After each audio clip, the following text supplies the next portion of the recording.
طيب انا بقى دلوقتي والله لو قدامي عمود زي اللي قدامي ده كده، وعايز ابدا ان انا هعمل له الشوب دروينج بتاعي. فكنت والله لما كنت بستخدم السوفيستيك كنت باجي ببدا ان انا بعمل سيلكت على الحديد بتاعي اللي موجود قدامي ده كله، وببدا اقول له والله تعالى واعمل لي جروب. طب انا ليه بقى كنت بعمل جروب؟ هقولك ان احنا كنا بنعمل الجروب بتاعنا بسبب ان انا كنت عايز اظهر في التاج بتاعي بتاع الحديد توتال او العدد التوتال عندي بتاع الاسياخ.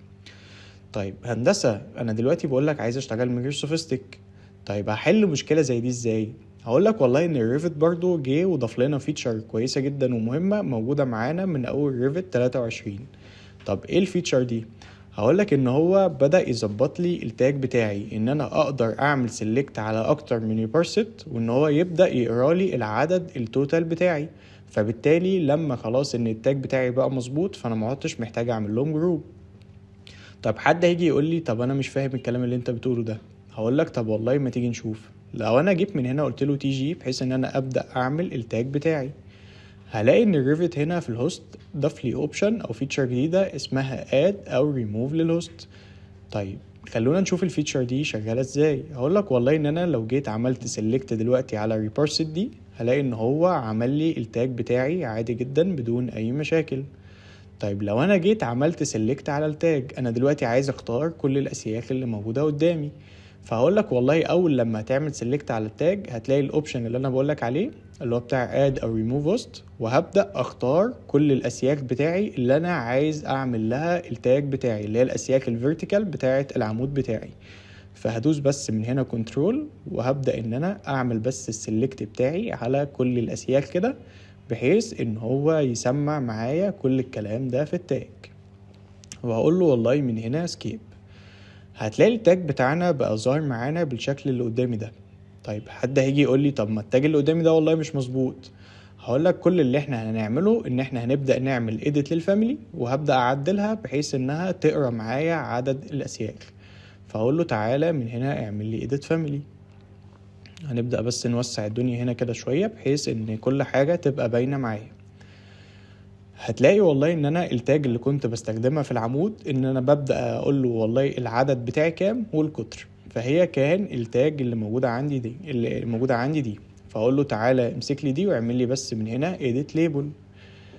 دلوقتي لما انا كنت حاطط الكوانتيتي لقيت ان انا العدد ظاهر معايا زي ما انتم شايفين كده ان هو varies، فبالتالي انا عايز ابدأ اغير البارامتر بتاعي بتاع الكوانتيتي.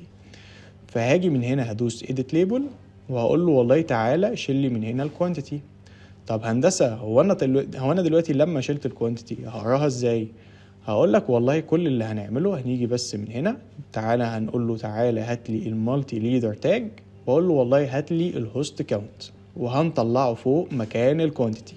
لما هختار عندي الهوست كاونت فهو كده خلاص هيبدأ ان هو يعد عندي الاسياخ، والعد بتاعي ده هيكون مظبوط. حتى بس ممكن نحط هنا في السامبل فاليو معايا رقم 5 مثلا وهقول له اوكي. وتعالى نطلع التاجات دي كده معانا لفوق علشان نعمل لهم لود انتو بروجكت. هقول له تعالى اعمل لي الكلام ده لود انتو بروجكت، واقول له اعمل لي اوفررايت. هتلاقي ان التاج بتاعك ما اتغيرش فيها اي حاجه. حد يقول لي هو انت بتضحك علينا ولا ايه؟ هقول لك لا، بس خلي بالك ان التاج دي اصلا مش دي اللي احنا بنستخدمها، فعايزين نبدا بس ان احنا نغيرها. هقول له والله تعالى من هنا وهات لي الكوانتيتي والدايمتر. بص اللي حصل، هتلاقي ان هو خلاص جاب لك التوتال او العدد التوتال بتاعك بتاع الاسياخ اللي موجود معاك، فما بقتش خلاص ان انا دلوقتي محتاج الجروب. طيب ممكن برضو حد يجي يقول لي والله ان شكل الليدرز دي مش عاجبني. لا يعني انا اكيد مش هسيبها بالمنظر اللي قدامي ده. طب مفيش طريقة اتحكم بيها في الليدر؟ هقول لك والله في طريقة والموضوع بسيط خالص. تعالى بس من هنا دوس على التاج، هتلاقي هنا عندك الليدرز هيقول لك تعالى اعمل لي سيلكت على الليدرز اللي انت عايز تظهرها. فاقول له سيلكت نون، وممكن مثلا اختار الاتنين دول وهقول له من هنا فينيش. فبص اللي حصل، هتلاقي ان هو خلاص قرا العدد التوتال بتاعك بتاع الاسياخ، وزي ما قلت لك ان انت كل واحده فيهم عندك كانت ريبارست. فبالتالي انا حليت خلاص مشكله الجروب وما عدتش محتاج فيها للسوفيستيك.